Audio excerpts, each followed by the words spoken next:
అసలు మీ ప్రయాణం ఎలా స్టార్ట్ అయింది? మాది పల్నాడు జిల్లా నరసరావుపేట.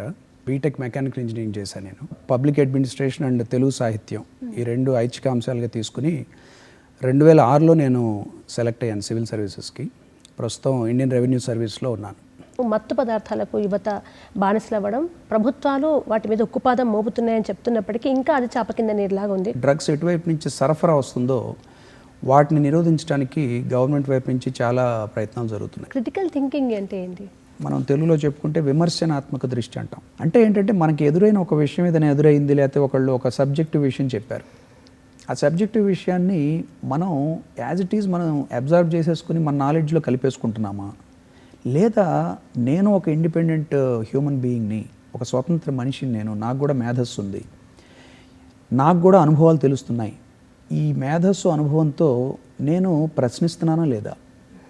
మీరు మల్టీ టాలెంటెడ్ అని విన్నాము. పాడతారు, ఫ్లూట్ ప్లే చేస్తారు, కీబోర్డ్ ప్లే చేస్తారు.